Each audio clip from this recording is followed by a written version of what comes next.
On va passer au DZTV Warhammer 40 000 GT. Donc 32 joueurs, 5 rondes en Angleterre. Donc on retrouve un Grey Knight contre un Drukhari. Le Grey Knight en pression Bressren. Alors on va voir, qu'est-ce qui nous sort? Un Brotherhood librarien avec la Gate Infinity, le Sanctuaire, le trait qui donne super OP à 6 pouces autour de lui, Jaminocto, ouais, Nemesis Warding Staff, ok. On a un Grandmaster en Drain Knight, Empiric Amplification, Hammer of Righteousness, Vortex of Doom, Psychic Epitome pour les...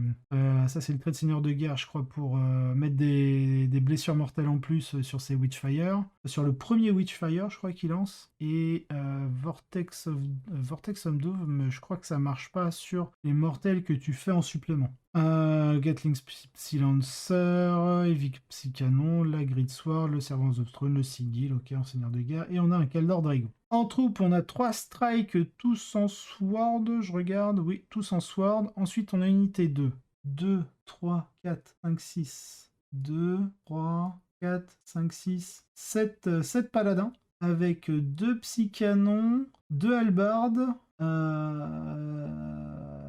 4 swords et un démon hammer. Ensuite, en attaque rapide, on a 1, 2, 3 unités de 5 intercepteurs et 3 razorback avec double canon laser. Ok, côté Drukhari, donc c'est Korod, Liam Royal, donc qui est un auteur aussi de Goonhammer, un auteur d'articles. Du coup, dans sa liste d'armées, donc on a une première patrouille en cabale du cœur noir, donc avec un archant avec Ancien Evil, l'Animus Vitae, donc c'est la grenade relique. En troupe, on a une cabalite, enfin une unité de 5 cabalites, on a 2 unités d'un cube, 2 ravageurs avec la triple Dark Lens, on a 2 raiders, 3 raiders, pardon, 3 raiders et un Venom. Deuxième patrouille, on a le Prophet of Flesh, donc on a une succube avec Adrenal Light, Competitive Age, le Triptych Whip en relique, il joue en Cult of Strife, et le Show Stealer, ok. En troupe, on a une unité de 5 vracs, avec un X-Rifle. On a une troisième unité d'un cube en élite, donc il joue sur 3 incubes. On a 1, 2, 3, 4, 5, on a 6 unités, 6 unités de Scourge, avec 4 Shredders, et une charte de... Enfin, oui, puis les chars de carabine, ça c'est leurs armes de base. La troisième patrouille encore en Prophet of Flesh avec Drazar et son trait de seigneur de guerre qui permet de full reroll touche bless. En troupe, on a 1, 2, 3 unités de 5 vracs avec des électrocorrosives whip, des liquifier gun. Ok. En élite, 10 grotesques. Le commandeur de wing pour Korod. C'est à toi, suceur. Oh, les cons entre eux. C'est pas possible. Et il nous remet un commentaire à la fin. Alors, le résultat inévitable de la participation à une partie de haut niveau en tant que contributeur de Goonhammer et que vous finissez par devoir l'écrire pour le Competitive Innovation. Donc, il gagne en plus avec ses Drukhari, Korod 88 à 72. Que ce soit un avantage ou un fardeau est laissé comme un exercice pour le lecteur.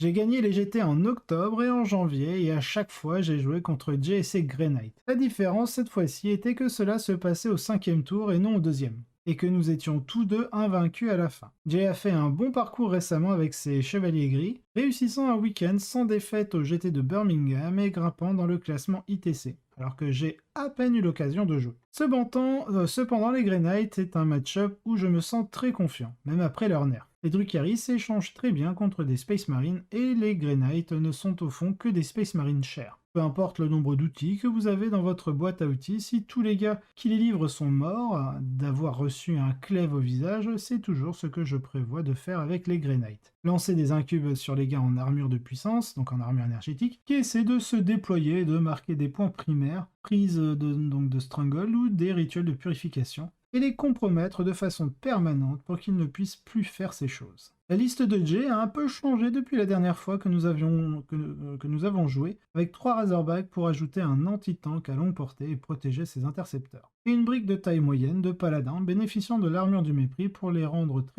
très difficiles à déplacer. Jay a commencé avec Tide of Shadow, de sorte que même contre mes lances noires AP-4, donc pénétration d'armure -4, ils pouvaient bénéficier d'une sauvegarde 3+, lorsque leur pouvoir psychique était activé. Lors de la conversion, je m'attendais à ce que Drago se précipite au milieu de la table, donnant à Jay une prise sûre sur l'objectif du milieu pour le primaire et le stronghold, et lui permettant de charger un flanc avec des gars en armure de puissance pour me combattre sur un autre. Cependant, Jay a essayé de les téléporter directement dans ma zone de déploiement avec l'intention de me mettre la pression en menaçant mon objectif principal. Très important dans cette mission puisque vous perdez des points si vous ne le tenez pas. Malheureusement pour lui, je l'avais protégé un peu plus loin qu'il ne l'avait prévu, et alors que les paladins ont tiré assez efficacement sur un raider, j'ai réussi à les mettre hors de portée de charge de tout, sauf de quelques vracs à l'arrière. S'il avait réussi à charger, cela m'aurait causé des problèmes, car il aurait été juste pour mon objectif personnel. Mais sur le 9 difficile, ils ont échoué et se retrouvaient plutôt coincés, avec l'avantage du mouvement en ma faveur. Je suis simplement parti.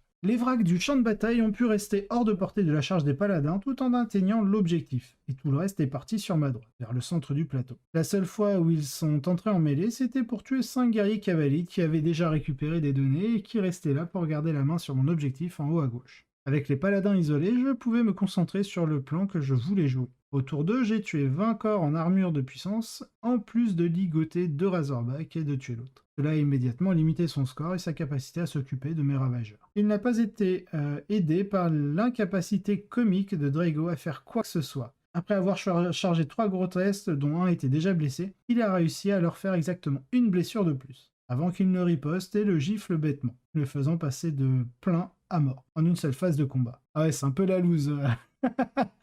Draigo, c'est une légende qui se finit. Drazar a failli connaître une fin aussi ignominieuse, se faisant tirer dessus par des Stormbolters qui lui ont infligé 5 blessures malgré sa sauvegarde de 2+, mais il a réussi à s'accrocher et à découper une autre strike quad avant d'être éjecté de la table. Jay a fait un effort courageux pour revenir dans le jeu et n'a pas vraiment été aidé par CD et m'aider. Son grand maître Dread Knight Nemesis a imité l'exemple de Draigo en chargeant une escouade de 5 vracs et en tuant seulement 2 d'entre eux. Ah ouais, c'est vraiment la loose. Ce qui l'a privé à la fois de Stronghold et de Grind Them Down pour un tour et m'a donné un primaire maximal. Il a bien joué ses tours restants et a ramené un bon nombre de points à la fin, mais ce n'était pas suffisant pour renverser mon avance. Bah, tu m'étonnes si en plus même ses jets de dés sont pas avec lui. Ah le pauvre. Pauvre joueur AGK.